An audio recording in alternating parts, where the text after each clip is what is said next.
Good morning, everybody. Welcome to the North Dallas Plano Career Focus Group. We're very glad you're with us today. It's August 13th, Friday the 13th, 2021. Our agenda today, we'll start out with success stories. I haven't heard of any landings, but maybe somebody on the line here has landed and will tell us their good news. We'll then go to our 30-second introductions. We'll have everybody put their contact information into the chat window. We'll then go to our committee reports. We'll hear from workshop, job fairs, pit crew, the interview success workshop, and then the career tip of the week. And then we'll hear from our speakers for the main event. For those people on Zoom, if you do not have your full name in the participant box, here's an easy way to fix it. Just click on the participant box, hover over the microphone camera, and it should come up with something that says rename. Then you can rename yourself, put in your full name, and then click that little box underneath that says remember my name for future meetings. That way you won't have to do it. It's just a great way to remind, just to make sure when you're networking, when you're on Zoom calls, everybody can find who you are. For those on Zoom, if you have questions throughout the presentation, please just enter your information in the chat window. For those watching on Facebook right now, you can enter your comments into your questions in the comment field. I am monitoring that feed. Please note this event is being recorded and is currently live on Facebook. The recording will be on the Career DFW Facebook page and the Career USA YouTube channel for others to view in the future. By participating in this event, and if you have your microphone and camera on, you give consent for your name and picture to appear. Please note that any comments that you put in the Zoom chat window will not appear in the recording. Well, good morning, everybody. My name is Jeff Morris. Back in 2007, I took over facilitating and leading the North Dallas Plano Career Focus Group. The group's been around since the late 1990s. I took it over in 2007 when the leader of the group landed a job. So I've been doing this ever since. In 2008, I started a website, careerdfw.org, a website to help those who are unemployed in the Dallas-Fort Worth area. In 2012, I launched careerusa.org to help people outside the Dallas-Fort Worth area. I have written a book called What I've Learned About Your Job Search That You May Not Know. It is available on Amazon. Since 2017, I've been a member of the practice interview team, also known as the pit crew, and you'll hear more about that in just a few minutes. Well, we like to start the meeting off with success stories, good news. Anybody, do we have any landings? If you've landed, please unmute your mic and tell us your good news. Morning, everybody. Good morning, Dion. So I did receive an offer yesterday from up in McKinney, Texas with Raytheon. So it's a matter of filling out paperwork and I-9 forms and stuff now. Well, congratulations, very good. So how did you hear about the job? So I heard about the job through a bunch of LinkedIn connections and a couple of other people that actually work at that company up there. Okay, and did you network your way in? Is that how you got your resume into the HR people? Absolutely. Absolutely. I did a couple of video introductions and stuff when I found out who works at Raytheon in the hiring/recruiting, and started off, of course, with asking a couple of questions about the company itself. And then once we got comfortable in that conversation, kind of segued. Well, great, congratulations. So how long was the process from the first time you sort of got your resume there to actually getting you got the offer yesterday?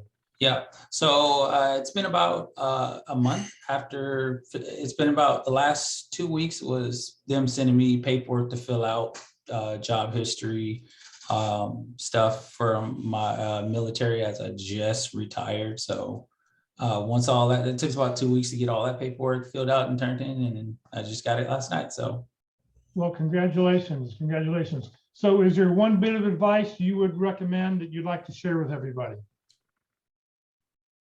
Your network is how you're going to succeed. Reach out, look for those people, get out of your comfort zone, learn to speak to people. If you're not comfortable, get comfortable. especially if it's just behind the keyboard typing to somebody. Again, you never know what that leads to. And also follow-ups after interviews, send a quick little message or email. Thank you for your interest in me, so on and so forth, and go from there. That goes a long way. Well, Dion, congratulations. Thank you very, very much. Great information. Great. Please put your, let us know what your landing information is in the chat window. That way I can move you to the alumni tab this afternoon. Congratulations. All right. All right. Anybody else? Do we have any other landings? I think Dion makes maybe 78 or 79th landing out of this group for the year. So it's pretty good. We're not even into the fourth quarter yet. So I mean, we're knocking it out of the ballpark this year. All right. If there's nobody else out there, let's see here. All right. What we want everybody to do now is please open up the chat window and enter your 30-second introductions. We want to know your name, comma, phone number, comma, your email address, comma, position you're looking for, comma, a couple target companies, and then hit the return key. That way, all the information will be right in there together. I will copy all this information. I will put it all out into an email this afternoon to everybody who's here. And please take a look at that this afternoon and see who can you help. You know, try to help one person every day. Look at that list. Do you have a contact at one of those companies that somebody is mentioning, and how can you help them? So we'll put 30 seconds on the clock.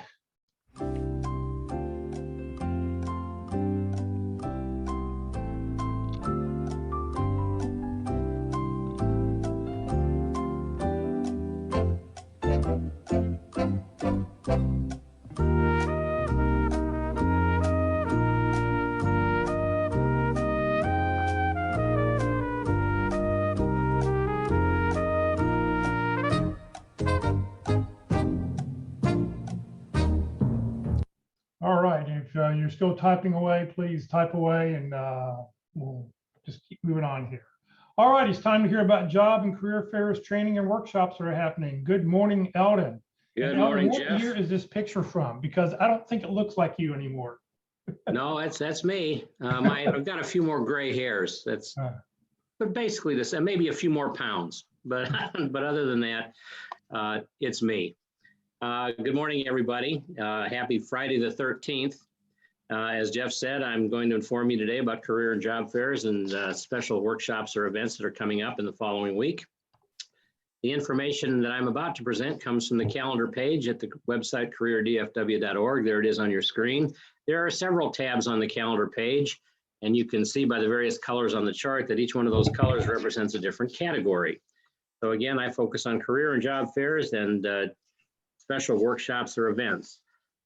I go through these things fairly quickly, so if you hear something that you're interested in, I urge you to go to the calendar, click on that on the appropriate tab and the appropriate item, and usually you'll see a link in there that will give you more information and or allow you to register and otherwise participate.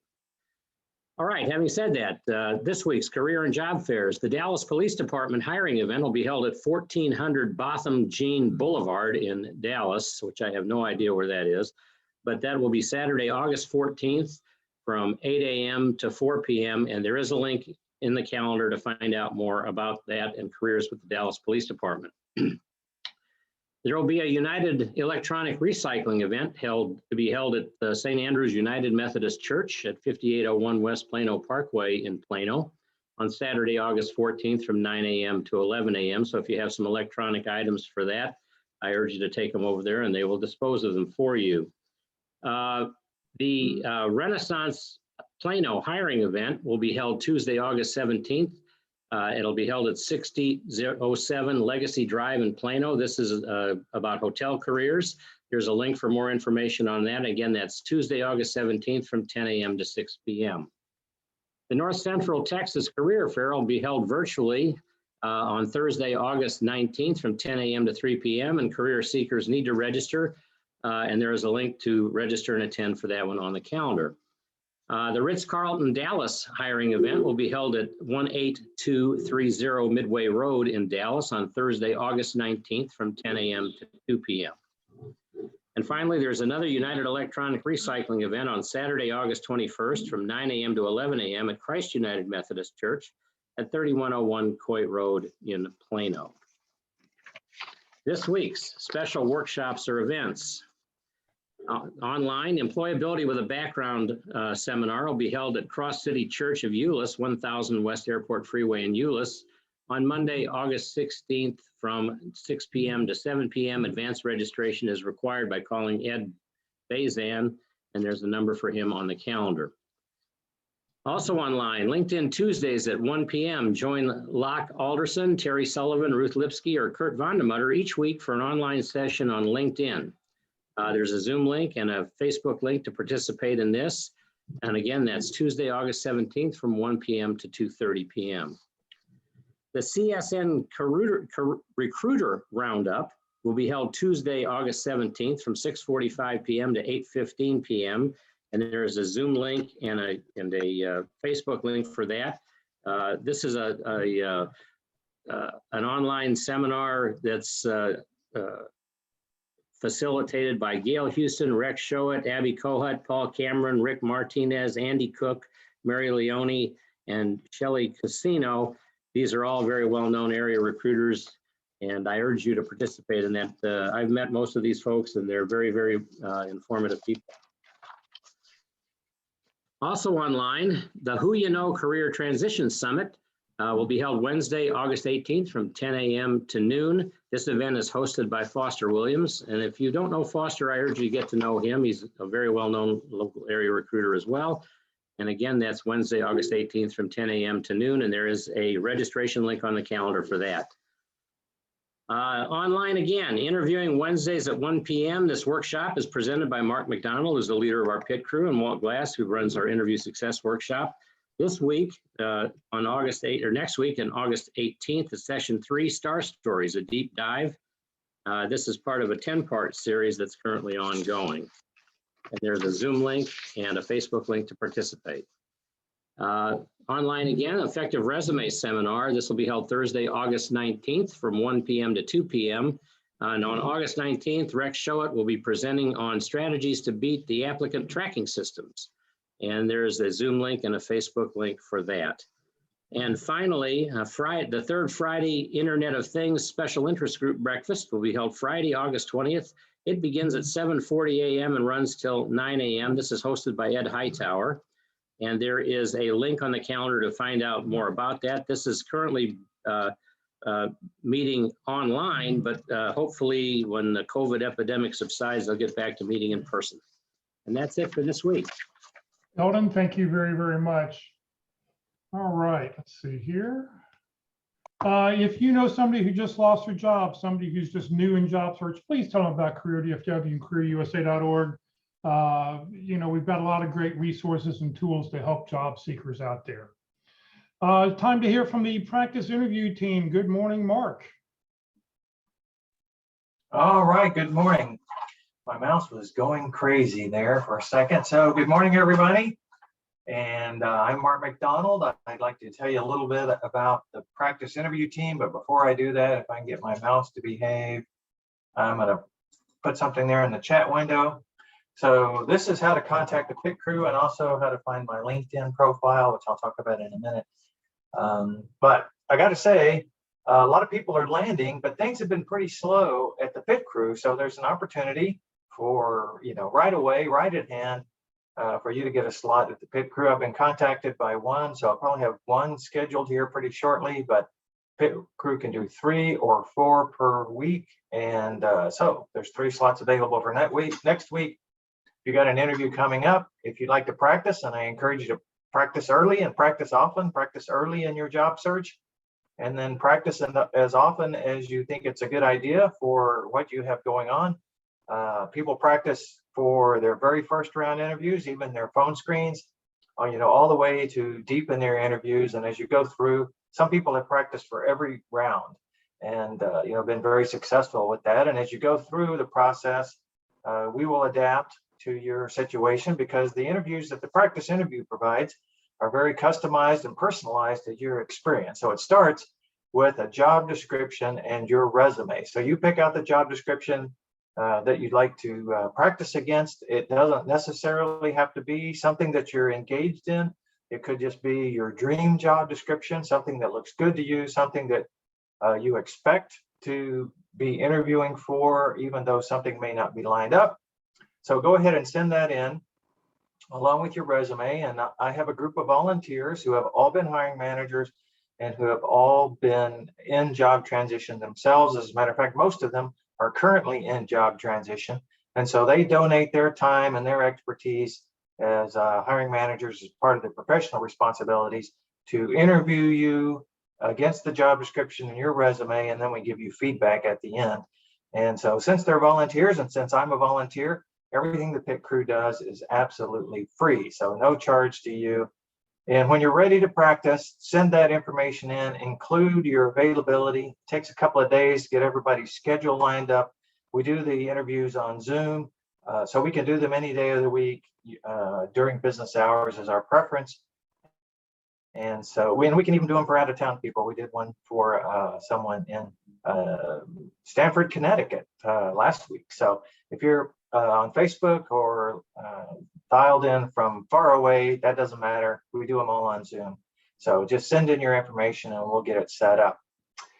So that's the PIT Crew two-way interview offering. Here's my LinkedIn profile. If you would like to link in with me, and I encourage you to do that, just you can find the address, the LinkedIn address in the chat window, but please include a note that says we met on the North Dallas Career Focus Group.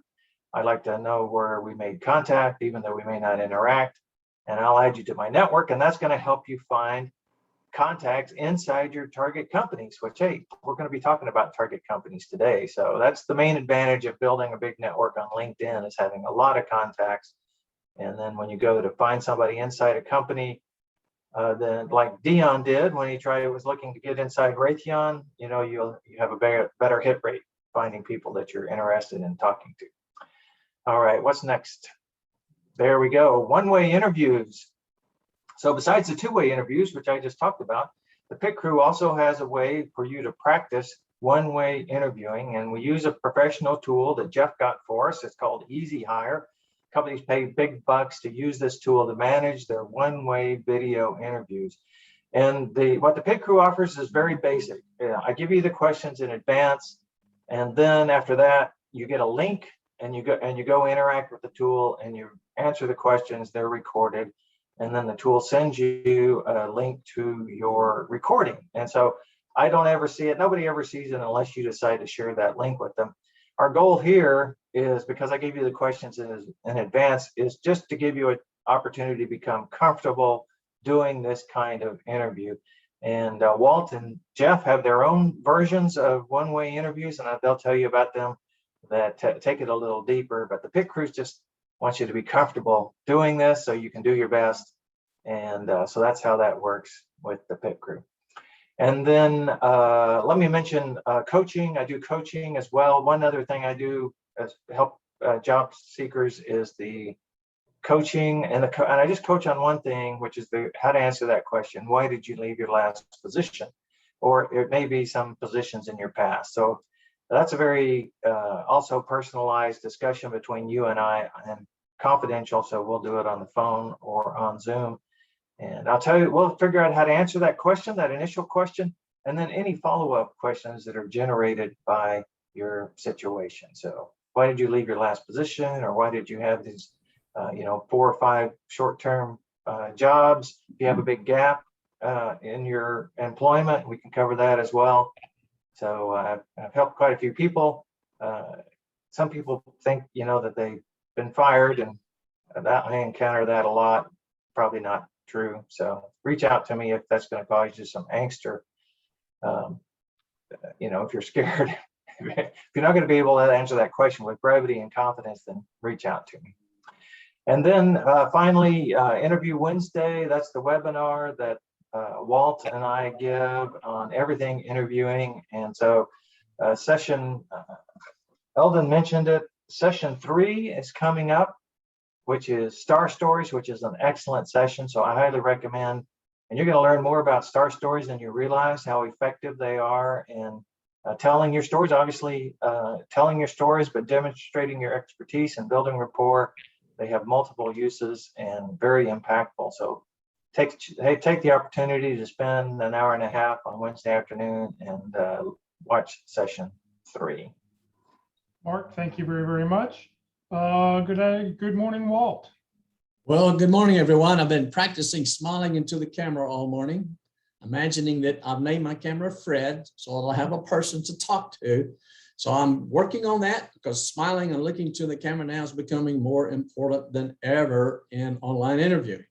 But what do I offer? I offer also ability to help you build skills and confidence for a successful job interview.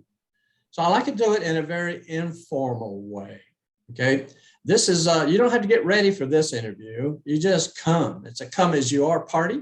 We're going to figure out how to fundamentally approach interviewing and selling 3 things. That's who we are, what we do, and the value we bring, how we can help them, as well as learning to differentiate ourselves from those other candidates. So it's a very informal workshop. No need to have stress and anxiety and fear while we're just simply trying to learn how to improve ourselves. You have to be registered to attend. So there's a Yahoo email address that I use just for the workshop. Just send me an email and I'll send you some dates that are available and I'll be glad to get you scheduled. It's done online, as just about all the interviews are these days. And I can get you scheduled for availability dates. And if I have a heavy demand, I'll schedule some more. It just depends on how many people would like to register. Let me tell you this. There's always a problem in saying, you know, I'm not ready to interview. Well, okay, come get ready. I can help you get ready. And here's what I suggest you do. Number 1, come to my basic fundamentals workshop, learn the 11 categories of questions, learn the interviewer's frame of reference, learn the motives and why this question, why now, and why from this person. Learn those things, the fundamentals. You can go through a practice too. You get a video of the interview. Come back. We'll practice those fundamentals again. That's the second time you come. The third time you come, I'll prepare more of a tailored interview, just like I would prepare for the pit crew, but it's still informal. We're still just learning. Then after those 3, you're ready to go to the pit crew. And then you go to the pit crew at least twice. So now after you've done 5 sessions, I'm going to tell you how your confidence level, you will feel so much better prepared and ready to go into interview with some energy and enthusiasm, a little bit of excitement and interest. So that's my plan, my suggested plan for the minimum that you should do for interviewing. One of the things I like to do is call the workshop informal so that we can have learning without squirming. Does the next job seem far away? Would you like a shorter transition stay? Then get on the practice bus, come on down, interview with us. You don't even have to pay. Thank you very, very much, Walt. All right, it's time to hear from it's time to hear about the career tip of the week. You can find it on the Career DFW and Career USA websites. There's a new tip every week. Good morning, Kelly. Good morning, Jeff. Let me do a quick audio check with you. How does that sound? So far, so good? All right, great. Everyone, this is a really good tip of the week. I think you're going to enjoy it. It's a little long, but packed full of good information. And it also speaks to the star stories that Mark McDonald was talking about that are coming up on Interview Wednesday. So if you need to learn more about your ability to speak to your strengths, I'd check that out and also use some of the tips in this article. So here we go. The tip of the week is entitled, Here's How to Talk About Your Strengths in a Job Interview. The key, trust yourself. The author is Sunny Betts. In 2015, long before she became the head of engineering for an eco-friendly grocery delivery company, Zero Grocery, Frankie Nicoletti found herself at the Hack Reactor boot camp in San Francisco with an accounting background and only $600 in her pocket. She signed up to explore opportunities in tech, but like many new coders, wasn't sure how she would fit into the Silicon Valley ecosystem. One of the first things she was asked to do at Hack Reactor was write down her elevator pitch 10 times. When she finished, she was told to throw away her paper and write the pitch another 10 times. Nicoletti said the experience was oddly freeing. It had somehow managed to remove all of the gunk in my brain, she said. Once I got through that, I stopped doubting what I had to say and could tell the whole narrative of my strength and resilience. With a refined elevator pitch and a strengthened confidence in her skill set, Nicoletti secured her first tech job at Solar City as a software engineer.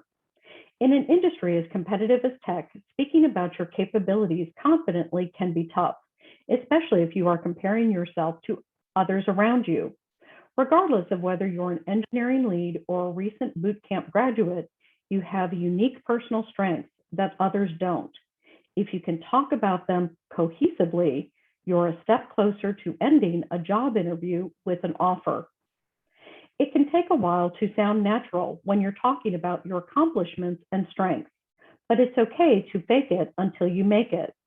You've got to come in with that confidence, even if it's artificial, because it's a big part of what is being tested in interviews. Number 1, assess your skills. Low confidence might seem like a problem that you should be able to overcome on your own, but studies show issues like low self-esteem and imposter syndrome affect marginalized workers and women of color the most. It's clear that there are outside factors to consider. Imposter syndrome is environmental, not internal. It comes from what's happening around you, not just some chronic lack of confidence, said Nicoletti. Tech gets away with a lot more than other industries because we don't have the standard success markers. People can sometimes try to feel superior by putting others down, so you can get toxic environments. As a woman competing for roles in tech, Jordan Cobbs, talent acquisition specialist at logistics tech company Forager, explained that sometimes it's hard to accept recognition for her work. I'm the kind of person who just wants to be doing things behind the curtain, so it's hard for me to talk about myself, she said. Cobb said when preparing for interviews, it helps to sit down and assess her accomplishments objectively. Make a list of moments you're proud of in your career, and then write down 3 or 4 skills you relied on to accomplish them. It will boost your confidence in your abilities. It will also start to build trust with your interviewer. Interviewing is all about convincing other people you can do this job, she said, and think of it as a general consensus hiring managers, I think it's a general consensus among hiring managers that we like people that can concisely demonstrate what they're able to do. Before you second guess yourself or start to feel inadequate, pause and give yourself a reality check. You should treat imposter syndrome like a question, said Nicoletti. If you're asking yourself, am I good enough? What you really should ask at this point is, does my code run? If it does, then you have your answer. Ask others for feedback. It's tough to step out and judge your own skills impartially, but you don't have to do it all by yourself. Ask a friend or peer what they think your strengths are. Seeing yourself through their eyes might teach you something new. Cobbs was surprised by all the positive and constructive things her friends had to say about her. I learned new things about myself, and it really helped me prepare for future interviews, she said.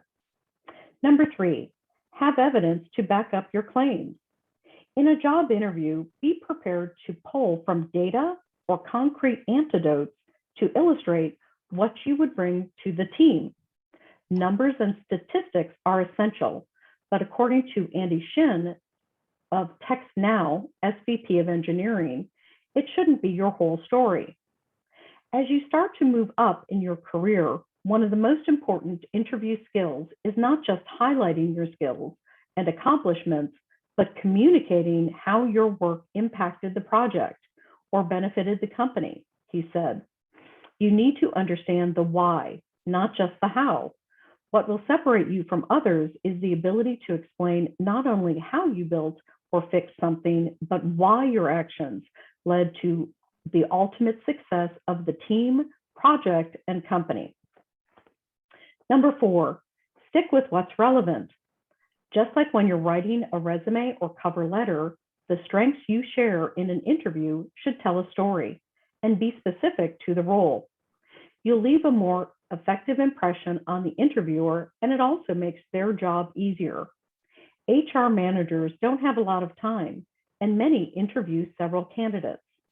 Focusing on highlighting achievements that relate to the job, said Stephen Toomey, you'll show you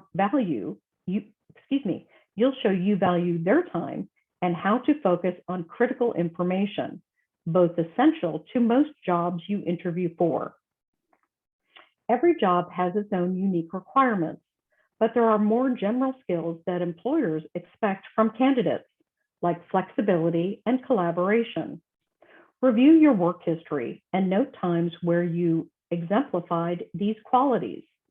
For instance, if you are applying for a software developer role that requires lots of cross-collaboration, come to the interview prepared with a story about a time you worked with a past team to execute a project successfully and explain what you learned. It comes back to impact, said Shin. Don't just tell them what you did, tell them why it was important. Show your future employer that you understand how your role affects the company's larger product, business, and mission. Explain how your skills and experience will make their company better. Number 5, don't be overly humble. Don't worry too much about sounding arrogant. Hiring managers want to hear about your successes. When you're trying to sound humble, it's easy to diminish your accomplishments, said Toomey. The majority of us have to worry more about the undersell than the oversell. If you understand why you're sharing the information, it's vital to figure out your fit at a company, then it's really not a brag, he said. Put yourself in the employer's position. Do you want to hire someone who believes in their abilities or is unsure of them? Feeling like you have to be humble isn't always entirely a self-conscious issue, a self-confidence issue. It can be informed by a lot of factors, including the environment you're in. Nicoletti's advice for overcoming self-conscious behavior and feelings: take it easy on yourself. You're only bragging if you're talking over the interviewer or putting other people down in the process, or not answering the question you're there to answer, she said. Building confidence, even if it's faked, will get you a lot further than being modest or timid. You have to be as confident as you think your competition is. That's the end of the article, but if you'd like to revisit it, as Jeff mentioned, you can find it on careerdfw.org and careerusa.org websites. Have a good day, everyone. Kelly, thank you very much. I know that was a lot of words. I'm sorry I used up all your words for the day. But it was a really good article about strengths. Thank you, Jeff. Right, thank you. All right, in just a couple of minutes, we're going to hear about how to use reference solutions to find target companies. Target companies are very, very important, and Kipp and Mike will talk about that here in just a second. Upcoming sessions we have coming up. Next Friday, we're going to talk about personal branding. So how do you brand yourself? It's a really great presentation. I've seen it once before by the gentleman. And then on the last Friday of the month, how to translate the art of transitioning. So a very interesting topic. So please join us the next couple of weeks coming up here. All right, it's time for the main event, how to use reference solutions to find target companies. Our speakers are Mike Ray and Kipp Lifson. They've been presenting on this topic for the last couple of years on and off as they were working and not working. And when they're not working, they're here to present. So gentlemen, thank you for being with us. I'll let you tell everybody who you are and take it away. Thank you. Well, good morning, everyone. Jeff, thank you for having us. We do appreciate that. And again, today we're going to be talking about identifying and researching target companies. And I am Kipp Lifson. I'm a VP Director, a data privacy consultant. I shifted to from CRM, which was my focus originally, to data privacy, because it is an upcoming need for a lot of organizations in the US and abroad. Again, my name is Kipp Lifson.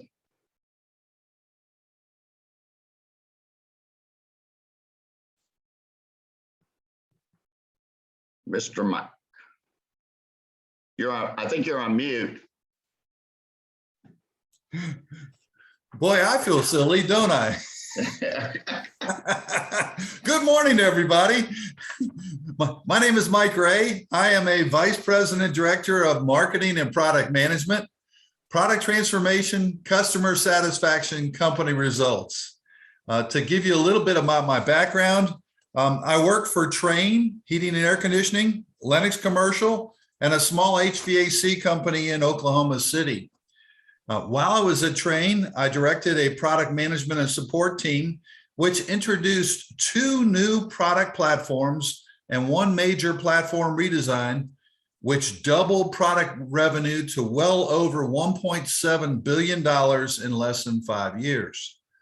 And Kipp and I met each other through an accountability group that Walt Glass may be familiar with. He invited us to join that accountability group. And as it was, we've been tag teaming ever since, sharing, identifying, and researching target companies. It used to be called with Reference USA, but is now called Reference Solutions. So when you go looking for Reference USA or Reference Solutions, out on Jeff's site, it's Reference USA listed out there. But if you go to the library, you may have to, you want to reference it as Reference Solutions. Now, Kipp and I continue to look for our next career success. We're not employed by Data Axle Reference Solutions.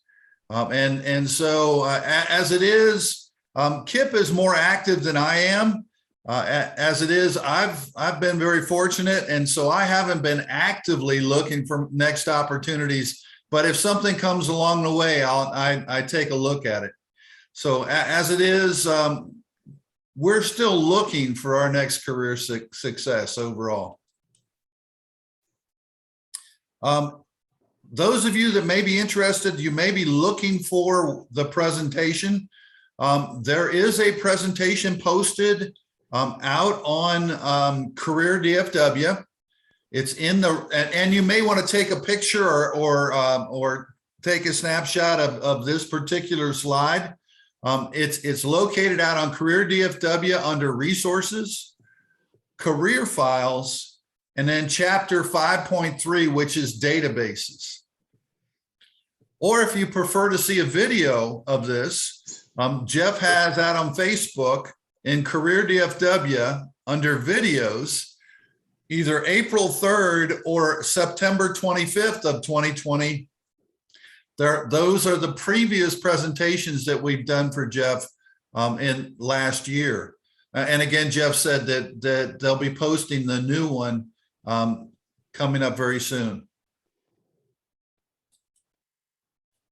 So today what we're going to talk about is the importance of target companies. Also, we're going to talk about this tool that we identified to do search and identify target companies and some of the best practices to really get you started that Mike and I have gone through when using Reference Solutions. Then we're going to go through some actual examples and talk through those examples so you can see how they work. We're going to talk about researching for networking and job interviews, and of course, the live demonstration, which we enjoy. Now, we cover most of the functionality of this tool in our workshop. And as we go through this, if you feel like something is not clear or you didn't quite understand what we said, please stop us and ask us to repeat that portion of it. However, there are some personalities like mine who say, okay, I get it. Does it do this? Does it do that? Well, we make a request. Please hold off on those questions. Either type them in the chat and we'll try to work them in as we go along, but we're pretty certain that we cover the information that you'll be looking for. If not, we have a question and answer session at the very end And please hold those questions to the very end. I have that kind of personality that says, doesn't do this, doesn't do that. I get it. Okay, let's keep going. Hold on to those questions and we'll get to those, because we're pretty certain we're going to cover everything throughout the presentation today. All right, so let's talk about target companies and what are target companies. And so if anybody has any definitions, go ahead and type them in the chat so we can take a look at your concept of a target company. I'll give you a second to do that. And then what I want to talk about is how we view this target company from our perspective. And it really is a company that you'd like to go to work for, that you have the applicable skills, the passions and the hobbies, you're a good fit, but you're also willing to do the due diligence and focus on learning as much as you can about that company as you're trying to figure out how you fit and if they have any job openings. So this is a way of finding companies that fit what you're looking for and then selecting those companies and doing the deep dive and due diligence on those. And okay, so Kipp, you just answered your own question.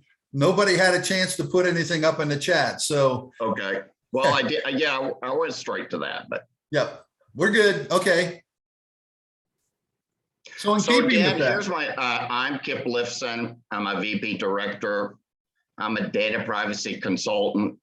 I've worked for many years in the customer information systems vertical, and I looked at all this new wave of privacy legislation coming up as a tipping point for actually getting those customer information systems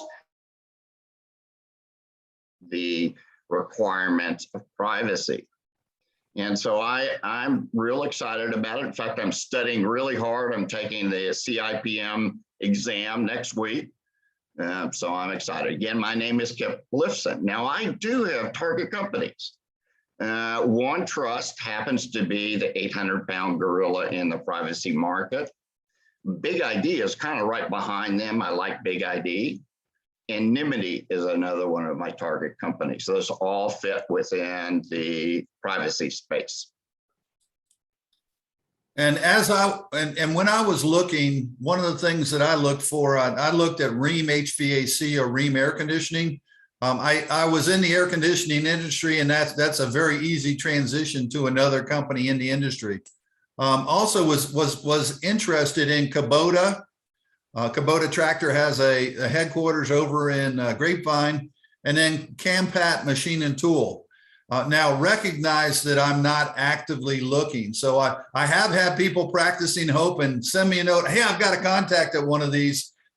Recognize that I'm not actively looking at this point. So appreciate you wanting to practice hope, but as it is, I'm not looking for contacts right now. One of the things that Kipp and I noticed as we went to the various different networking groups is that frequently people ask you to give the 10-second introduction, to introduce yourself very quickly and get quick at providing who you are and provide your name, your title, what value you bring to a company, and then your name again. And that's about it. You don't get the opportunity to say, and I'm looking for contacts at a particular target company, or I'm looking at these companies right now as my target companies. Frequently, you don't get a chance to say that. All you get to do is say, my name is Mike Ray. I'm a VP Director of Marketing and Product Management, Product Transformation, Customer Satisfaction, Company Results, Mike Ray, and that's it. And that's frustrating for people in the networking rooms, because they go, well, wait a minute, how can I help you if I don't know what companies you're looking for contacts at? Maybe I could help you with that if there was a particular company that I knew some people at, and I'd like to help you. And people generally are very eager to help each other. And so you never got the opportunity to help each other, and that bothered us. So we'd like to know right now, what are your target companies? And if you want to type in the chat, what's your target companies, we can read off a few.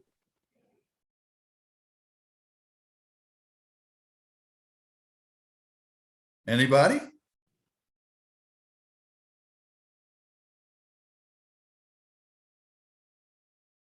All right. Richard said Vestcom and John Henry. Richard Smith said that. Also L3 Harris, Plano, and Greenville. Kelly said Southwest Airlines and Toyota North America. And Dion said his target companies were Raytheon, Lockheed Martin, and L3 Harris. Okay. Great. So there are target companies out there. So as we look at how we're going to be able to handle this large number, almost 16 million plus companies out there, how are we going to find those target companies, and how many should we have? If you look at a target company as when you're willing to do a deep dive on and do the research and find out all your LinkedIn connections. And me, I read the 10K if I can, if they're a public company. How many should you have? It's, I look at it, is it 1 or 2, 3 or 4, 4 or 5? I know that personally, I can only handle about 2 or 3 at a time. And of course, that's really good. You go and you find those, and one of them may drop off. They may not be hiring for 6 months, but you can park those companies and put them away. That research does not go away. Hopefully you were taking notes, but always have, when you're doing your search, maybe 50 to 100 potential target companies. So if one drops off your focus, you can go pull one out of that 50 to 100 you've already kind of vetted and start to look and add that to your list. And I do about 3 at a time. Thank God I'm not chewing gum, because that's all I can handle at one time. Now, remember, it's only a piece of your job search method. So you're still doing everything else, but the target companies are the ones you're willing to do a deep dive on. And this is how we need to be able to find them. And one of the things that we looked at was, how can we help ourselves? A lot of times what we found was that when somebody asked us about our target companies, and Kipp and I were part of the same accountability group, and when Walt looked over at us and said, okay, so what are what's your target companies? Well, the answer that we gave was the company that most recently had a job posting that looked interesting and looked like something that we would apply for. And so we were reactive in our efforts of identifying target companies.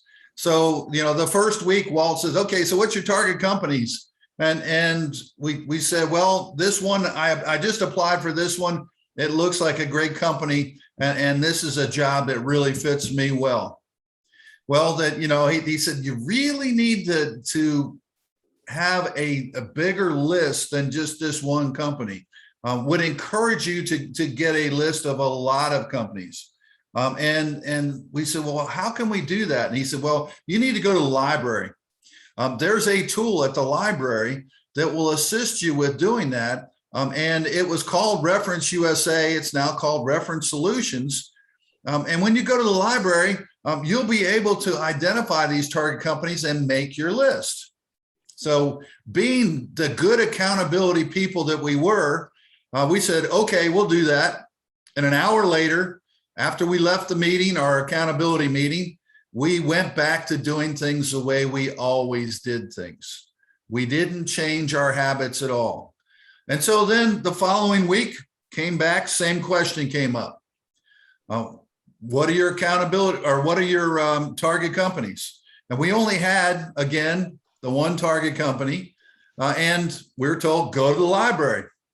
And of course, being the good people we were, we went about doing business the way we'd always done things. Well, we got to the third week and we got asked the question, what are you going to do? And what are you going to do about getting getting target companies? And I looked over at Kipp, and Kipp looked at me, and I said, what are you doing later, Kipp? And he said, we're going to the library. And we went to the library to learn about identifying these target companies. So we were being proactive in our efforts. So, you know, we said we can go to the library and find these target companies.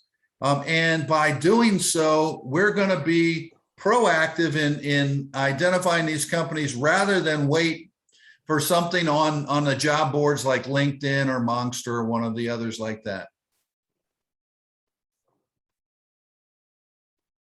So now we come up to the point where it's time for some decisions. So when you're starting to look at this large number of target companies, you kind of need to narrow that down. So do you want to work in the same industry, or do you want to work in a different industry? And industry is kind of important as you're doing these searches. It's one of the major things you need to look at. The other one is that are you looking for a small, medium, or large company? I know right now, while I'm not going to turn down a large company, I'm mostly looking for small to medium companies. I think that's where I would be a better fit. So that's my choice. And then the other one really is that where do you want to be? Do you want to stay in the DFW area, or are you looking to relocate? So those are some of the decisions as you're filtering out all the companies that don't meet your criteria. Those are some of the basic decisions you need to make. And there are a few different databases that you could be using to identify this information. One of which is Reference Solutions, again, available through the library. And we were told also there's quite a few people as we went around the DFW area presenting this information. They said, oh yeah, by the way, there's also this group called A to Z. A to Z is very similar to Reference Solutions. It's only available in a couple libraries in the DFW area, but it's very similar in format to and operation to what Reference Solutions is. And then there's the third choice, which is DMB, which stood for Dun & Bradstreet, and Hoover's. And Dun & Bradstreet bought Hoover's a few years ago. And this is a tool that's mostly used in the finance arena. But all three of these databases are very expensive. So if you wanted to get one of these databases yourself, it would be very expensive to get it. However, it's free through your local library. And that's one of the nice things. And so we're focusing today on Reference Solutions because, again, the price is right and it's available free through your local library. Now, as we started to get into the library, we went to Plano. The Plano Library is where we were where we gained access to this tool. And most of the libraries in the DFW area have this tool available free. And the key thing is, in order to get your library card, all you have to do is provide them with your Texas driver's license or voter registration card. Now, some libraries are going to ask you, if you don't live in their area, they may ask to charge you. We do not encourage that you pay any money to any library to gain access to it, because of course money is tight now. And that being the case, we found a library that, as long as you're a Texas resident, will allow you access to their files and give you a library card. So the North Richland Hills Library in Texas, as long as you have some proof that you're a Texas resident and provide that to them, they will give you access and give you your library card for free. Now, Kipp and I got our first library card from Plano. And then we found out sometimes Plano's system is down. And that if we're doing a presentation and Plano's system is down, we need another source or another resource to gain access. And so we have access to the North Richland Hills. In order to get my library card from North Richland Hills, it took me literally online 15 minutes to get my North Richland Hills library card. And it didn't cost me any money. And so as it is, encourage you to take advantage of one of these tools at one of the libraries so that you can get your library card and gain access to reference solutions. By the way, for the first time, when you're online, as it was with North Richland Hills, there was a little chat section. And I asked the question, where do I find Reference USA or Reference Solutions? And the librarian gave me the URL so I can access from my house these tools. I can access either the Plano one or North Richland Hills, and you can do it 24 hours a day, 7 days a week. And that's very beneficial because as it is, Kipp works different hours than I work. He likes to work late into the evening. I'm a very early riser. And so no matter what, you have the access 24 hours a day, 7 days a week. As long as the library system is up, you're good to go.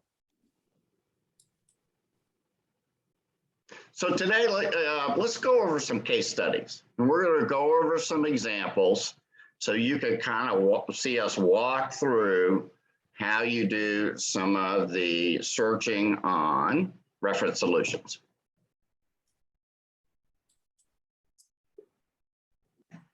When you get your library card and you sign on and accept the terms of agreement, this is the screen you're going to see. And the first thing that you're going to see is on the bottom right-hand corner here is we've underlined there are 16 million verified businesses and 43 million unverified businesses and or companies that are in the United States and in this database. And so that to me is a key thing. The 16 million verified, what that means is that somebody from Reference Solutions has contacted those companies. They have a call bank of people, and they throughout the day, all they do is they call up these businesses and verify the information. And thus, there are 16 million verified businesses on their database. And they're also calling the 43 million unverified as well, trying to verify that information. And so that's the first thing you see. The next thing, and this is the database that Kipp and I use the most, and that is this US businesses right here. We utilize this database. It's the largest database. There's also some other databases that they've split off, but they're essentially, they're subsets of this large database that you see that we've highlighted here in red. Then as you open the database and take a look, the thing that you'll see next is there's a quick search and an advanced search. And the quick search, all you have to do is type in the company name. So if you're being reactive and saying, hey, you know what, I just applied for this job, I want to learn about this company, you can type in that company name and see what's going on with that particular company. If you need to, there's an additional filters listed here. And essentially the additional filters is exactly the same as the advanced search. So additional filters gets you to the same place as the advanced search does.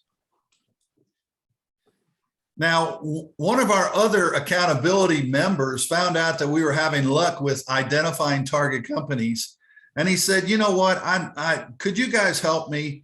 I'm in need of some assistance, and I'd like to go through this and identify other companies that are similar to what I used to work with. And so we said, okay, let's go in and take a look at the quick search. And we asked, where did you used to work? And he said, well, I worked at IBM. Great.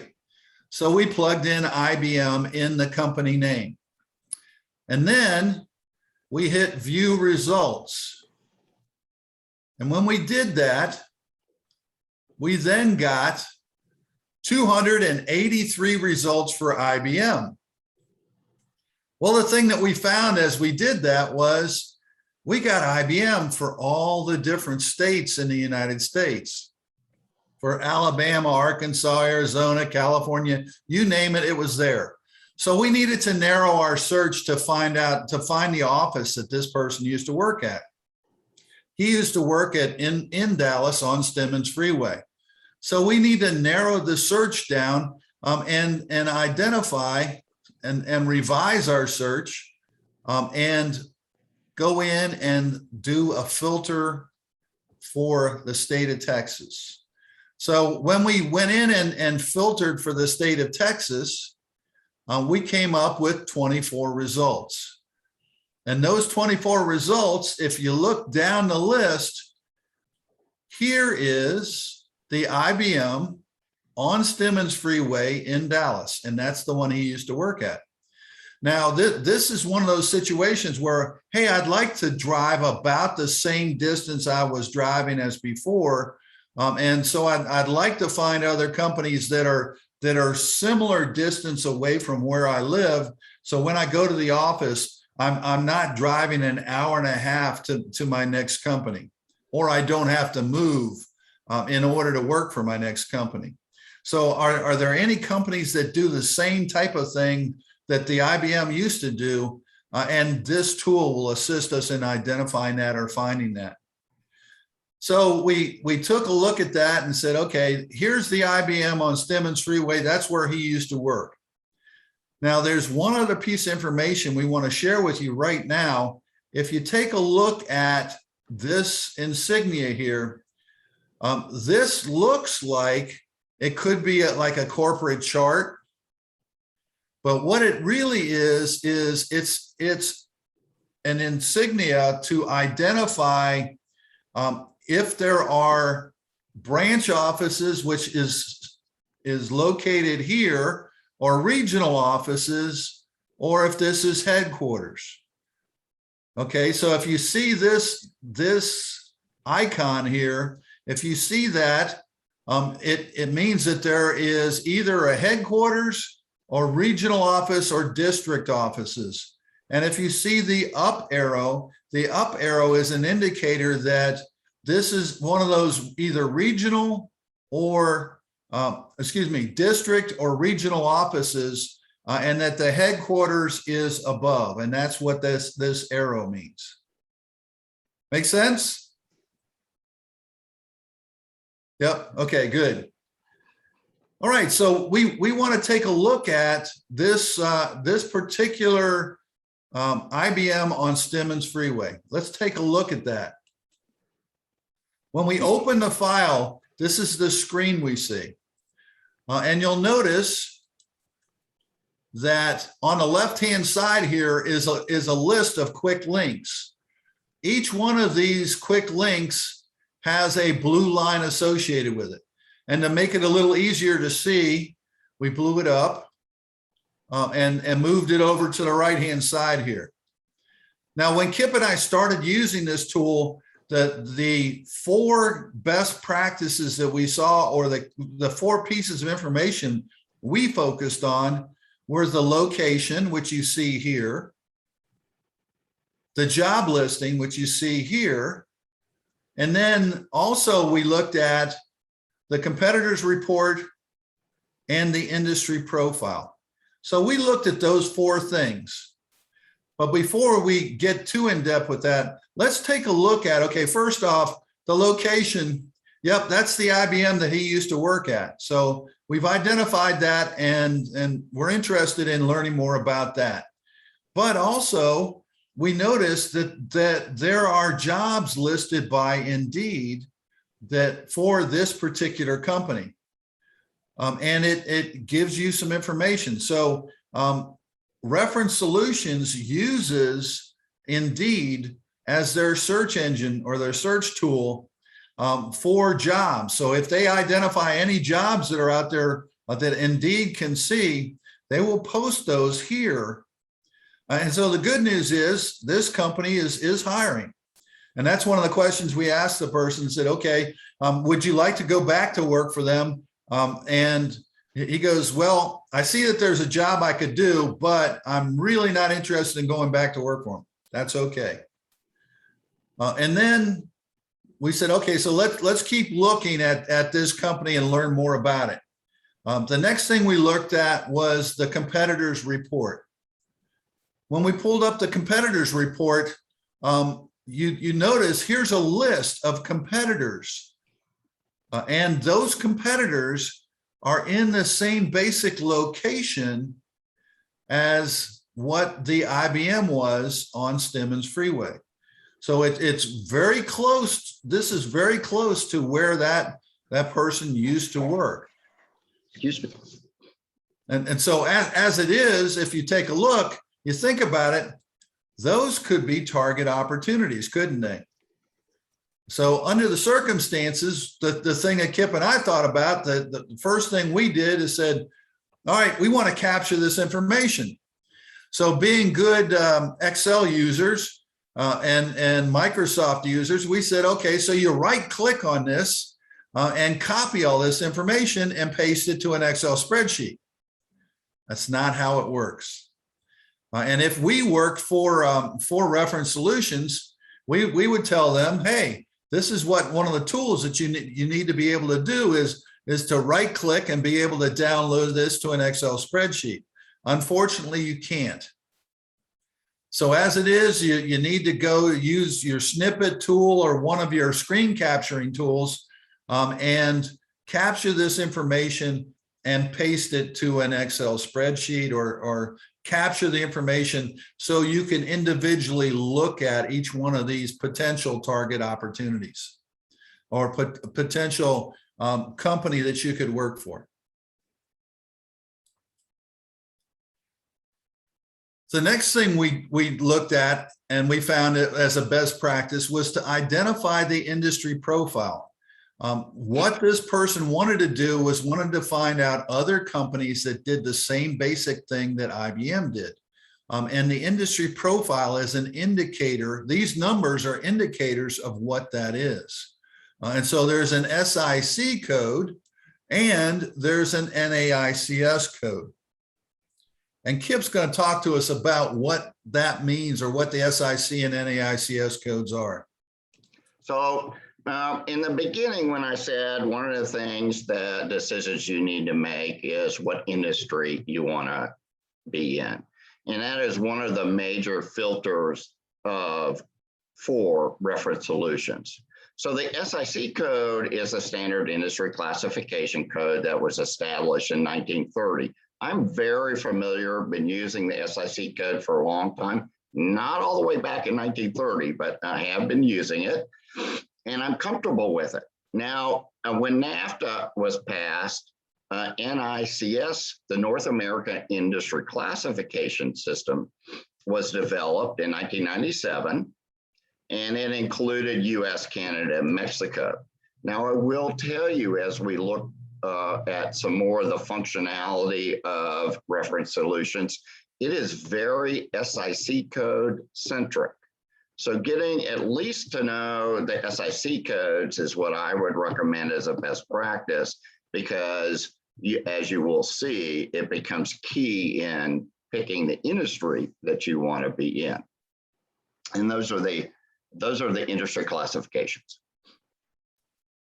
So when we go back to the example of IBM, we look at the two codes. We want to capture that information. We want to write it down or somehow capture it. Kipp captures it on Notepad and has it then, and he can save it then into his computer. Me, I'm an old school guy. I write it down on a piece of paper. And so we want to capture these two numbers. And for computer services, IBM uses 737101. and the NAICS code is 541-511-04. And those are the two key codes that we want to capture because we want to find other companies that do the same basic thing. So as we go back in, we're going to give you an example of how to do it with the NAICS code. And so as it is, when you look at the NAICS code, the IBM code was 541-511-04. And so we're going to look up utilizing the business type and the keyword. And of course, NAICS is the one we're going to use. So we're going to search by primary NAICS only. And then we're going to plug in the 541-511-04. When we do that, we're going to update our count. Oops, excuse me. Before we do that, we can't forget, we've got to take a look at the area that he used to work in because he wants to work in the same area. So as it is, we're going to click in city and state and then type in Dallas, enter Dallas, Texas. When we do that, we're going to view the results. And as we do that, up pops 21 results. So there are 21 companies that have the NAICS code as their primary of 541-511-04. And so let's take a look at these results and let's look at the top two. The first one was Abacus. And I took a look at Abacus and it does not provide the best example overall. So we're going to avoid, we're not going to look at Abacus. We're going to select the next one down, which is Amdocs. And as we look at Amdocs, for our example, we open that up and we see here's Amdocs downtown. That was close to where he was working. You'll notice that there were no jobs found. Now that's somewhat discouraging because you kind of hope that people are hiring at this point. But the thing is, and I learned this, my company that I last worked for, they didn't use Indeed because Indeed costs a certain amount of money. Instead, they focused only on LinkedIn and utilized LinkedIn to post their jobs. And so they didn't use any of the other like Indeed or Monster or some of these other boards. They focused only on LinkedIn, and Indeed can't gain access to LinkedIn. So jobs posted by Indeed, okay, maybe they have jobs posted on LinkedIn that you don't know about because there's nothing showing here. So don't worry, they may be hiring. It's just that Indeed can't see it. Then the next thing is, of course, is the SIC code and the NAICS code. And these codes are exactly the same codes as was that were on IBM. Okay, we've gotten a few questions about Dun & Bradstreet and also about the NAICS codes. Dun & Bradstreet is, again, mostly financial. And it's not as user-friendly as Reference Solutions is. At least we haven't found it to be as user-friendly. And so we're focused on using, because it's free from our library too, we're focused on using Reference Solutions. The NAICS codes, again, David, that was what Kipp said came from as part of NAFTA. In order to coordinate between Mexico, throughout North America with Mexico, the United States, and Canada, we needed a similar system or a code that applied for all of North America, or a common code. And that's what the NAICS was. It was made back in 1997. It was developed in 97 to try to allow trade to flow freely from Mexico through the United States into Canada and vice versa. Okay, and Yeah, I already, I typed that in, but somebody asked whether they prefer SIC codes or NAICS codes. I happen to be, maybe because I'm comfortable with SIC codes, but using them for years. I think it is, I personally prefer them. But the other thing is, if you look at this tool, which we will get to, why it is SIC centric. yeah, exactly. Let's see if anybody else. Kipp. I was looking at the question, why don't reference solution pull data from LinkedIn? Well, It gets back to money. yeah. Okay. Yeah. So Yeah, they have their own product that they're delivering. yeah, so Indeed costs a certain amount of money. And so Reference Solutions is paying Indeed to utilize their search engine. And if they wanted to use LinkedIn too, they would cost additional money. So We could get to that. Yeah. So let's look at some best practices. There are hot industries in the area. Of course, Dallas has their own. They have technology, financial services, and defense. And of course, Fort Worth has oil and gas manufacturing, aviation, and aerospace. And if you live in a different area, you'll find the hot industries in those areas. And that's one way to start to narrow down the industries that you're looking for. The other thing is, what are the best places to work? And there's a lot of resources to be able to find that. You'll find this and you'll find that, but that's a good way to start getting a feel for what people think about the companies. I know the Dallas Business Journal publishes the best 100 places to work, and you can always do some Google searches. So there are a lot. We only listed 2, but there's a lot of ways you can do that. And through networking, you can figure out what list to go look for. And so that's the start of the best practices. The other is that I want to talk about the filtering options. The filtering options in Reference Solutions is a pretty good tool. It allows you to filter out those names, the company names of the companies. And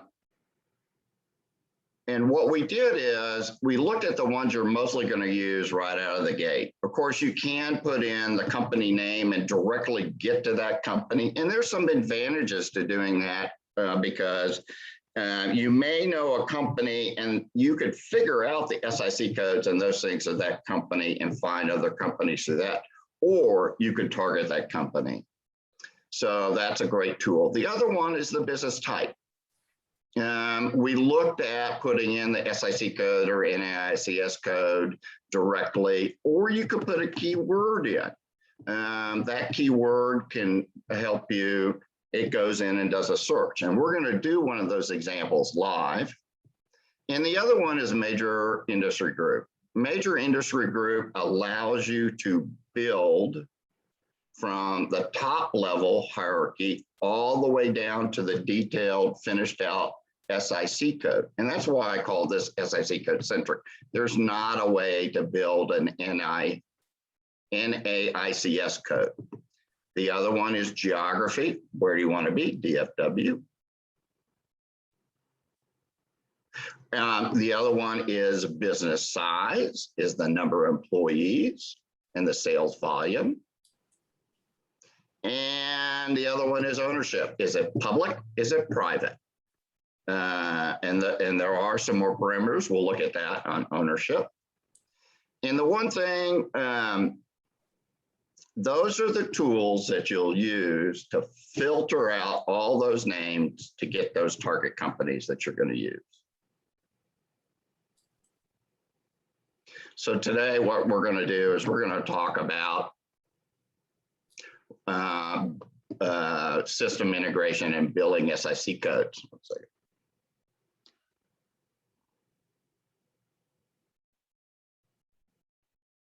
Kipp. 1 second.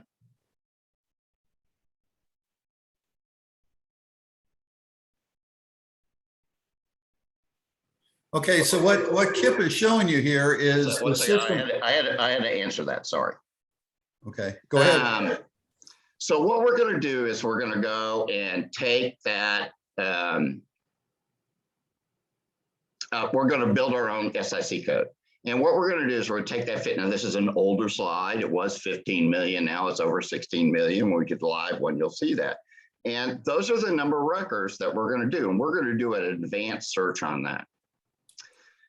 The first thing what we're going to do is we're going to go into advanced search and we're going to select geography. And when we do that, what happens is when you click the button, any button in geography, a blue box will pop up for you to fill in the parameters. So now we picked metro area because we're going to do the DFW area. So if we enter Texas, and then we pick Dallas-Fort Worth, if we hit enter, you can see that pop up in the box to the right. And then if we update count, what we've done is reduce the number of target companies down to 340,000. So that immediately took that 16 million names or 50 million and brought it down to 300,000. So we're getting there. So the next thing that we're going to do is we're going to go and we're going to build our SIC code by selecting the business type and picking major industry group. And up will pop a blue box. That box will have the highest level of the SIC code listed there. Now we blew that up so we could take a look at it. So here are the beginnings of an SIC code, the first two numbers. So we've got agriculture and forestry and fishing, mining, all services, public administration. So you can see the list of the hierarchy of how it breaks down all the companies that file their SIC code. So if you take a look at agriculture, forestry, and fishing, that starts out with 01 through 09. And you can see it breaks down to the next level, which is agricultural services, product livestock, product crops, fishing and hunting. Sounds like fun to me at this point in life. But that breaks down. And then if you select another one underneath that, up will pop the breakdown of each one of those. So if we go in and we selected metro area for the business type, I think we backed up. Oh, and we pull up, we're good. And we select services. So what I want to do is I want to look for the integration systems. So I'm going to pick services. So if I pick services and check that box off and I click update count. Oh, and I thought I was going to try and remember this. There is a selection to search for primary SIC codes only. Now, if we're looking for that specifically, that would be fine, but we want to find all the companies that fit within the SIC code, because you're going to have a primary SIC code and you're going to have a bunch of secondary SIC codes. And what we want to do is not check the box for search primary SIC codes. And if we hit select service and hit update count, we get down to about 150,000 records. So we've already knocked that in half.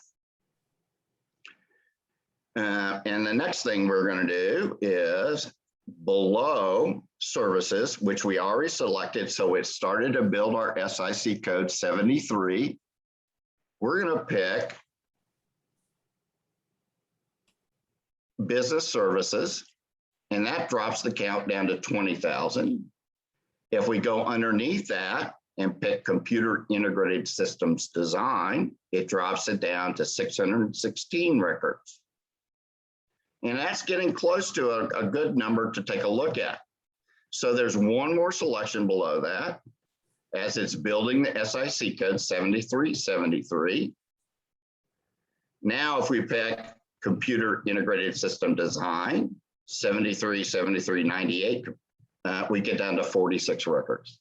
That's a reasonable amount of records to take a look at so that you can look down. Now, I have to tell you is it's kind of, you know, sometimes I back up and back down and select things as I'm trying to figure things out, but 46 records is a pretty good number of records to take a look at. So if we view the results of those,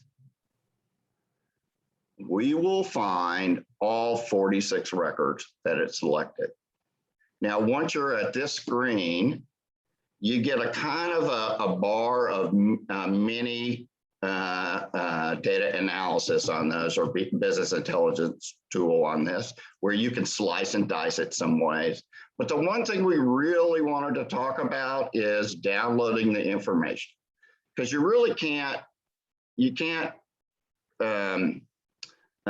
a screen capture unless you can't get the data unless you do a screen capture. So we want to talk about downloading. Of course, there's a heat map. And if you understand, this is really a marketing database. So if you have a lot of companies, you have to have over 500 or 1,000 to get a heat map. It shows you by color where the concentration of companies are. You can look at a summary of the data, which allows you to sort it by SIC code or number of employees and those kind of things. You can make some rudimentary charts and you can print it. And there's a new feature which allows you to save. And you do have to create a little account to save that, because sometimes it's a really good thing to save sometimes, because Reference Solutions sometimes forgets where it's at and burps, and you'll go, poo, I made all that stuff, so be prepared. But on the download, we made the best practices on those are to make some decisions on the download, which are, now, by default, it comes up with comma delimited. I suggest you make sure you change that to Excel 2007, 2010. And that will help you, and you'll skip the point where you have to import it. You can open that up in Excel if you want, but it's easier to do in Excel format. The next one is when you select what level of detail you want, we recommend summary. If you do detail, you will get every single column in the database, and it's unwieldy.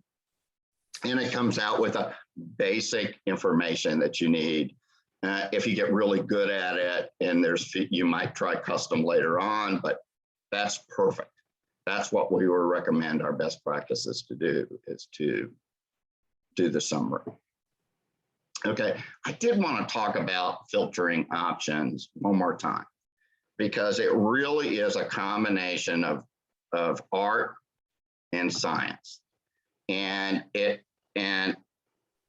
you can do this and practice, and you will get good at it. And what you'll find yourself is going down a path of filtering, not liking what you see. And for example, would be if you're doing financials and you do something, you get a lot of employees of one.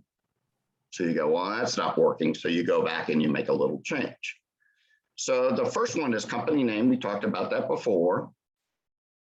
The next one is keyword SIC code. And we're going to do a live example on keyword and major industry group. And we went over how you can build that SIC code, which tells you how important it is to kind of get used to the SIC code hierarchy. And just play with it. You'll figure that one out. The next one would be geography. Now you have to remember this is mostly a marketing database that we're repurposing. So really you're going to do city, state, metro area, a street address. This is not going to do much good in a job search. And I always say people, you could do a radius, but people who want a job within 5 miles of their house probably have not been looking for a job long enough. The next one is, of course, business size. And this is an interesting one because it goes by number of employees and sales volume. And two things about that: number of employees, let me back up. If it's private, they don't have to report as much as public companies. So you're going to get more reliable data on public companies, and you'll get the number of employees and the sales volume. I will tell you that sales volume, if you're looking at a headquarters, all those dollars don't necessarily roll up to it. So it'll be blank and you'll go, oh, they didn't get that data, but all that data may be all below it. So don't let that discourage you. And the number of employees is always good because if you have an ATM location, it's an employee of 1 and you go, okay, that won't work. And the next one is ownership.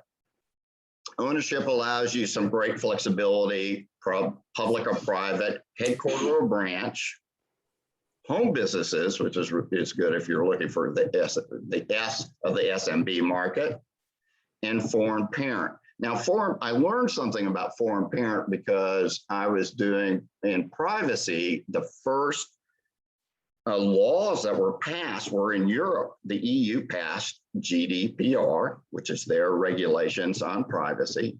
And so I was doing the lecture. I said, oh my God, I can find one that have foreign parents that have to comply with EU regulations. So I learned something while I was doing this. And I think that's the filtering. So remember, play with it. You'll go down a path, revise your search, go down a path, but it's a great tool. So now we talked about filtering out those target companies. Let's talk about the next, what you start out doing next.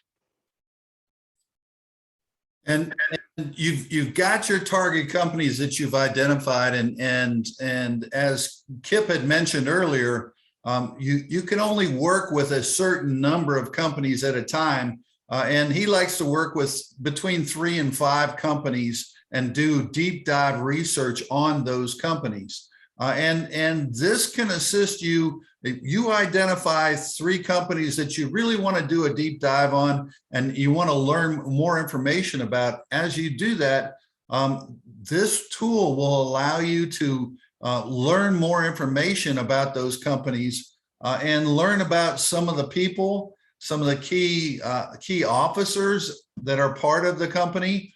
You can learn about their example. If they're a public company, you can see their 10K report, their company news, who their competition is. You could learn a lot of information by going to this site, and this can assist you in either doing an informational interview, which is a form of networking, or if you have an interview with the company, allow you to develop some of your questions that you're going to go to the interview with, and help you show that you've done your research of those particular companies.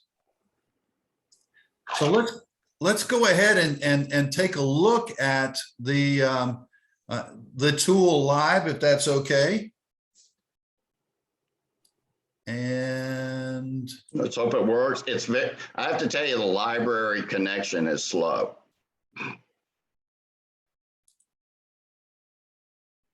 Okay, hang on a second.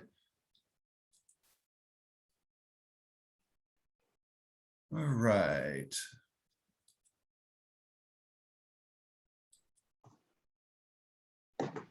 Doggone it. Oh, there it is. Share. There it is. Bingo. Can you see that? Yep.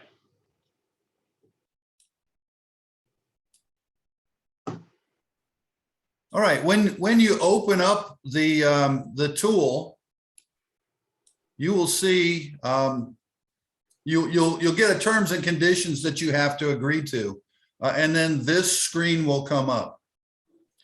When this screen comes up, you'll see the various different databases that they've got. Again, note that there's 16 million verified and 47 million unverified businesses here in the right-hand corner.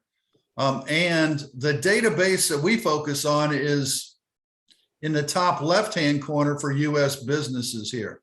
Now recognize that this other information that's listed, this information are subcategories of the US businesses database. Some of you may be in healthcare. If that's the case, here is a subset of the US businesses. It's called US healthcare, and it lists the physicians and dentists in the United States. But when we started out using the tool, here's the databases that we started out with. So we open up US businesses, and up pops the option of quick search or advanced search. I have a quick question. Would we not pick just the first one instead of closed businesses? Why would we want to look at those? The 63 million that are still active, I thought would make. I'm sorry, I didn't understand you. Okay, in the previous screen, under US businesses, there are two categories. The second line says closed businesses, I believe. Let me see. I'm past that. So, oh gosh, it kicked me out. Okay. Yeah. Yes, 63 million. Would I not want the 63 million? Why would I include the 3.7 million closed businesses? So I picked the 63 million businesses. I mean, I've been following along and I'm on that page now. Why would I bother with the 3.7 million closed businesses? Because if you click on the top line US businesses, it'll get you both. Yeah, this is a database that has all of the businesses. And if it happens to show up as being closed, then at that point you'll it will state that it's been closed. Kipp, let me help clarify. When you do your search, you have a choice of verified, unverified, and closed. We only look at the verified ones, not the closed ones. Okay, because the moment, actually, I didn't have to do that extra step because I clicked on the 63 million and then I'm on the page where okay. The next page, it already picks verified businesses. Only that is checked. Hold your question. Hold your question and take a look and take a look at this. This is your advanced search.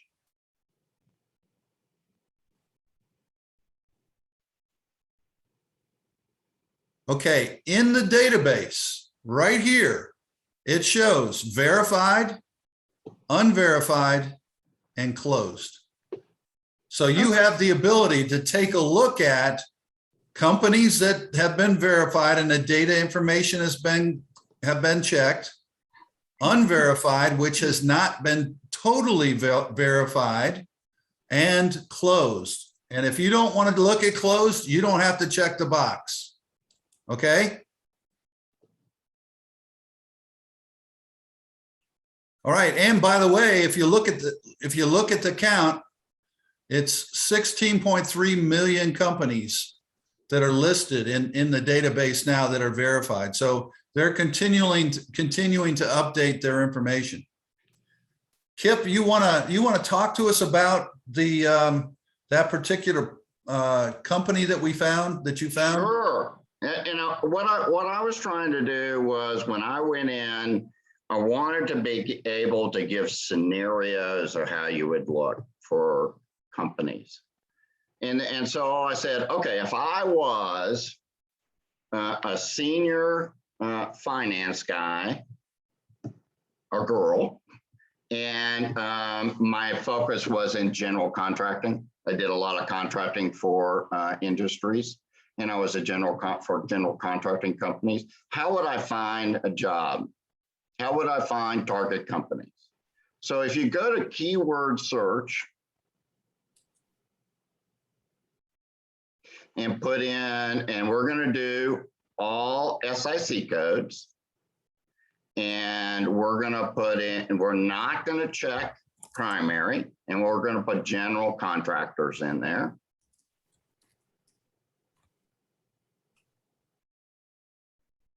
And search.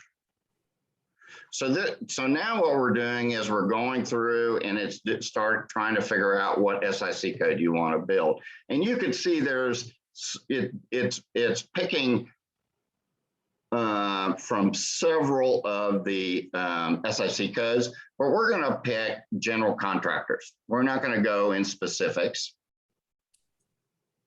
And when we click that, of course, it's going to come up general contractors, and that's going to be our filter. And if we update the count on that, we get 150,000 records. So now we've narrowed that down, and these are all the general contractors. Now, of course, now they're all over the country, so we want to go pick one in the Dallas-Fort Worth area. And it gives you a little warning that box was added below. And we're going to select Texas. And we're going to select DFW. And we hit return, and it goes into the little box. And now if we update count, we get 2,600 records. That's pretty good. So now, you know, I've been in public companies and large companies, so I want to make sure that I look for headquarters. And so we're going to go to ownership. And we're going to pick headquarters. Because as a senior financial person, I want to be, I should be at the headquarter level. So then we're going to pick headquarters, and how many of those are headquartered here in the DFW area? Update count. Now there's 6.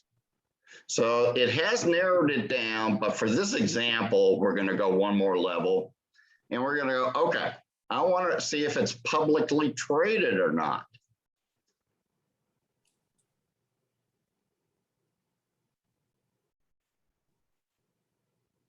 And so we're going to pick only publicly owned so that I can look at the data. And if I update count, it has 1 record. So there's, under that criteria of being publicly owned in the Dallas-Fort Worth area, for that SIC code, we have 1 company. Now for the, and you know, at 1 company, you might go, oh, at 6 companies, you might look at those, but let's go look at this particular company because it's kind of a cherry company. And I ran into it by mistake, you know, just playing around. So let's view results. There's 1 company that meets that criteria, Primor Service Corporation. Now you can tell it's a headquarters because that blue arrow only points down. There's nobody, there's nothing above it in the hierarchy. And if you go, now there's one thing, if you, on that thing, if you go to corporate tree and you pull that drop down, you could see sales. So let's see what kind of number of sales they have. It came up blank. Now that, to me, as I look at it, with my experience with using this tool, that probably means that all the dollars haven't quite rolled up yet. And so you could look at number of employees, and we can look at that while we're in the database, or we can look at it now, 10 to 19 employees.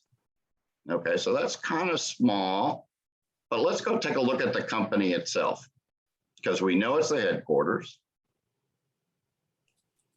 And if we click that, it will pop up the information about that company. So now if we look at it, we see it is a verified company. It's in Dallas. It has the URL for the company.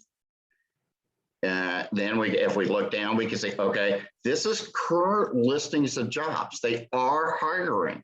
They may not be hiring at the level I'm looking for, but for me, I may not be going through typical hiring at an executive level. You may not be going through typical hiring practices.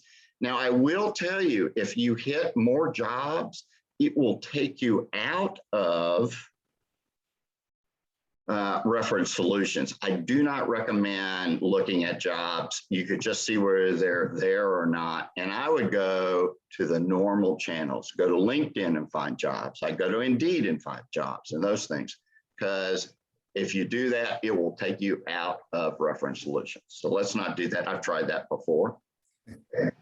So if we go down a little more, we can see, okay, that's their primary SIC code is the one we pick, but let's look. They do contractor specialties. They have mechanical contractors, financial advisory services, and mergers and acquisitions. And then you can go down and see what they put in for their NAICS codes. And so to me, that it just doesn't work for me. That maybe for somebody else if you're used to it. So if we go down a little bit more, you can see the business profile. And they have a bunch of subsidiaries. Now they may be, their growth may be inorganic growth or organic growth. I don't know that for now. But if you go down just a little bit more, their corporate sales is 2.9 billion. That, and actually I was researching to double check over here what Mike was talking. That's gone down a little bit. It used to be 3-something billion. So, okay, but it's still large. They've been in the database for 15 years. They were last updated March of 2021. So they were updated this year. So that data is that current. And then if we go down a little bit, now we got this wealth of information. Look at all those executive names. Now, I will tell you, some people, it says senior VP. Some people put senior VP of, kind of like executive VP legal. So not everybody flushed it out, but some companies flush every one of those executive titles out. And so here's where you're gonna go, okay, I'm a financial guy. I'm going to go look at, here's HR or the CIO, not the CIO, the CFO or whatever it is you're going to look at, or a director or those kind of things. So you can find the names. Here's the names you're going to go to LinkedIn and look at and see if you can find them if they're the right contact for you. But if we go down, here's their ticker symbol. Here's where I, can go get the 10. Well, I know they do 10Ks. I usually go to a financial site to go pick their 10K, because if you view it, it pops you out of there. Here's some numbers. I don't put a lot of weight in these particular numbers. The business expenditures, they're very broad strokes. And so I just don't look at them very much. What I do look at is sales volume and employee volume. So this company happens to be on a great trajectory of building their business. And so you could see the hiccup in 2017, the last bad employment wave, economy wave. And then you can see the number of employees. And it did have a drop in 2018. And I see now it's dropping a little bit, but still that's 8,000 employees. So, that could be merged. If it's a merger acquisition kind of company and inorganic growth, when they absorb a company, well, unfortunately, some people don't make it. So I don't know what those dips are. But if you look at the moving average, that employee size is going up. So to me, that tells me that this company for the position I was looking for, is probably a pretty good company to start doing deep dives on. Now, they may not be hiring right away, or they may be hiring right away, but if they're on my radar, I would do the deep dive. At that level, I would read the annual report or the 10K, be aware of what their strategies are, where their strengths, where their weaknesses are from that perspective, what their financials look like, so I can come in well prepared for any interview or even a informational interview if I like. So this really is a pretty good, you don't always see that kind of trajectory. So yes, we're showing you a really good one, but it's good. Now that, of course, they do have the competitors report, but you could take a look at those, but those are all localized.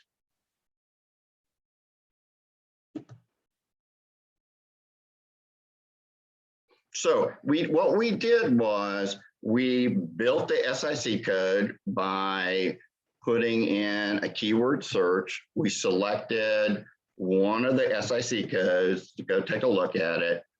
And if we go back up to those primary SIC codes and those kind of things, okay, if we look at that, financial mergers and acquisitions. So let's say if you were a senior level at mergers and acquisitions, if you put primary SIC code, you wouldn't get it. So that's why we don't select primary SIC code while we're doing our search for target companies. And again, Primoris would be, it would be on my target list. At least from the business. Now I may do research and they may be a great company to work for, which I hope they are, and it would definitely be on my target list. Any questions?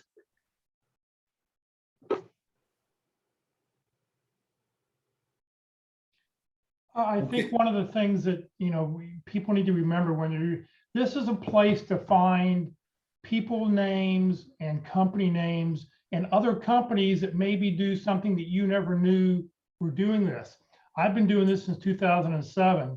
I've been doing this, and every Friday when people go and they list the companies that they're interested in, I hear new companies that I've never even heard of before.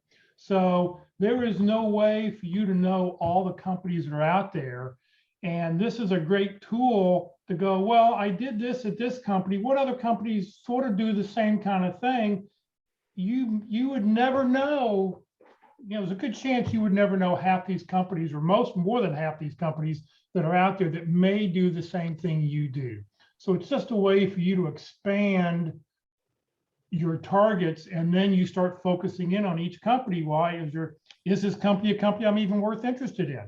So this is an excellent tool.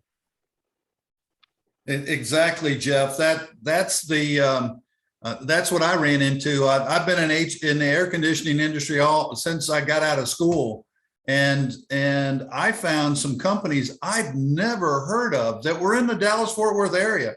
And I was shocked. I was like, wait a minute. I thought I knew the industry pretty well, yet there were a lot of companies that were out there that I had no knowledge of, but they were in the industry I was in and were potential companies that I could take my capabilities to and see if I couldn't go to work for them. So, and I think there's a question in the chat. Leora had asked about, okay, I know about the names of major banks. Well, same may be true of you. I was just typing that answer to that. I'll let you speak it. Okay, you want to answer? Go ahead, enough. To Jeff's point. Yeah, exactly. Okay, so that's this is the tool, and the key thing is that we want you to take advantage of it. From this point, one of the things you can do is you can get a list you've got the list of these people. Okay, here's a list of top management at this company. And you can look these people up and see if they're still active on LinkedIn. You can see if they're listed as still working for that company, because some things change. But you can look them up on LinkedIn and see if you can't reach out to them or learn more about their company. And this gives you an in to start that process. And I have known people that are brassy, and they reach out to the CEO and say, you know, Mr. CEO, here's what I'm looking to do. And I would like to learn more about your company. Do you have a few minutes to talk with me about it? And in some instances, the CEO would respond, yes, I do. And if you got to know the CEO and the CEO managed to say to one of his people that work for him, I'd like you to talk to this person. Do you think that maybe you'd get a look? I mean, it's a great opportunity. And what do you have to lose at this point? Well, and two things to remember: never ever send a resume to any one of these people. If you could, when you send the resume, it says you're desperate for a job. So if you don't have a bio or a marketing plan, send a bio, because that's sort of a high level document is what you do. So never ever send a resume, but if you have to send, if you want to attach something, send a bio. Exactly. Yep. Okay. Let me go to this one now.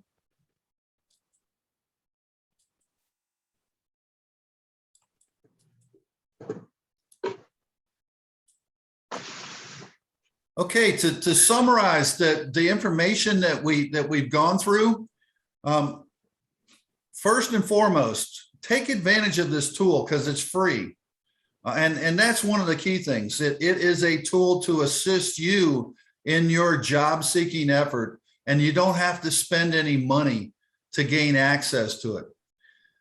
As you could see, it was pretty easy to use. We walked through an example of finding Primoris, and there wasn't much to it in order to find that company. If you don't get the results you want, you stop and you start over. Just start the program back again and walk through, and then play with the filters and see what you can come up with. But it's very easy to use. And that's one of the things that Kipp and I see as a best practice resource. This is a tool, if you will use it, that will assist you in identifying these target companies and then researching to assist you in both your informational or networking interviews as well as your job interview. And this tool can assist you in developing your questions as you walk in, either for informational or job interview. You can develop your questions from that. Example being that Kipp reads diligently the 10K. And there's a section in there that talks about strategy. What was our strategy last year and how do we do to achieve that? And then what is our upcoming strategy? And you can write some questions down for you to ask the questions to the leadership. Okay, I saw last year you said you were going to double your size between last year and this year. Did you succeed? And if so, and if you didn't, why not? What were the things that held you back or kept you from doing that? It shows you've done your research as your and have an interest in that company. So here's our call to action. First, make sure you got a library card. Most people already have one. If you don't, get a library card. It's free. So there's no, and you can do it online. Sign on to Reference Solutions. If you need to, chat with the librarian, the reference librarian, and she will tell you how to get online and start to play with it. I want to tell you is that it can be occasionally, if you do a lot of stuff in it, it burps a little bit. It doesn't remember your search or, so, okay, it's there. Nothing's perfect. The next thing is next week, identify 2 target companies that you found with reference solutions. And Jeff is going to ask what 2 companies, and we're going to be online to say, what 2 companies who found companies in the next Friday. So bring at least 2 target companies to the next meeting. It's an investment in time and effort that will pay off.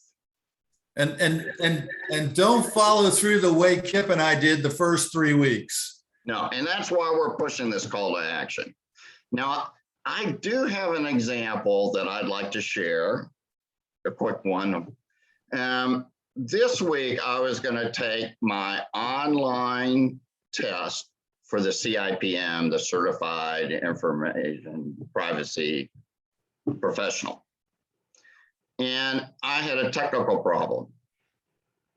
There was absolutely no phone number on the web page. They did not want you to call them at all. And then I went on a search on all the peripheral companies, no phone numbers. I went to Reference Solutions. I looked up the company. It was, and it was Pearson Education. And so I got a list of all these Pearson Educations, but I went up to the top company, the corporate headquarter company, and then went back down. And what that did is they gave me a list of all that company's subsidiaries. And I found the subsidiary that did the software online solution. And then I got their phone numbers from there. So Reference Solutions is a multifaceted resource. I couldn't, for the life of me, I couldn't. Now I had to go through 4 numbers to get where I needed to go. Again, my name is Kipp Lifson. I'm a data privacy consultant, and I enjoy this presentation. Are there any questions that anybody has at this point? There was one question for those people who use a Mac and don't have Excel on their Mac. What do you recommend using the .cvs? Would that be the preferred method to download that and then open it up in with your whatever the Excel-like program is that you have? Yes. So you can download the information, and what would you recommend again? Just download CSV, excuse me, do the CSV, and then you can always open that up in whatever spreadsheet happen. Now, I'm not an Apple person, so I believe. Okay, so Lisa's putting in there that you can get an Excel file and open it using Numbers on a Mac. Numbers is the Excel program. So, okay. As long as if you have the Mac Numbers program, which I think is default within the operating system on a Mac, it'll open any Excel file. So that's good to know. Thank you. Okay. And anybody else? Any other questions? No, I just wanted to apologize for interrupting. The only reason I took the liberty of doing that was because I think, Mike, you said you could jump right in if he had anything. That's okay. I mean, that was one of the questions you had. So Yeah, actually, it was easier to get there by just clicking on that. And I wanted to share that right away in case someone else was also following along with you like I was doing. And if they ran into that, they could do that. Yeah. Well, okay. Mike and Kipp, thank you all very much. I know we're sort of running here over time. So thank you very much for your presentation. Great information. This recording will be up on the Career DFW or the Career USA YouTube channel in a couple hours. So next Friday, Don Nablon will be our speaker. He's going to talk about personal branding. If you have not put your 30-second introductions into the chat box, please do so we can get that information out to everybody. I'll put that out here in just a couple hours, just so that everybody can see who can help everybody else. Career DFW and Career USA, we're putting on training 4 days a week. Please join us next Tuesday. Locke Alderson will be with us to talk about LinkedIn for job hunting, strategies that gets results. On Wednesday, as we mentioned before, for interviewing Wednesdays at 1 o'clock, Star Stories, a deep dive. And this is a really good presentation. It's about an hour long. Everything you want to know about Star Stories. Next Thursday, it'll be the third Thursday of the month. So we'll be talking about resumes. Rick Sayat will be with us to talk about strategies to beat the ATS system. So this session has been recorded. Like I said, it'll be on the Career DFW Facebook page. It'll be on the Career USA YouTube channel. I will be updating the Career USA webpage with all this latest information that Mike and Kipp have shared with us over the weekend. If you go to the Career USA YouTube channel, just click on playlist, because that way up will pop all the different topics that I've put together, or playlists that are together. Click on the North Dallas Plano Career Focus Group, and then up will come a list of all the latest groups. The newest one is on top. So if it's not, click on the little sort button to get the newest one on top. And in a couple hours, you will see it. Maybe 3 or 4 hours, because it depends on how fast YouTube takes care of things. This presentation will be up there so you can watch it again. So thank you for joining us today, Mike and Kipp. Thank you again, once again. Thank you. Everybody else, have a great weekend, and we'll see you next week. Very good. Thank you very much, Jeff.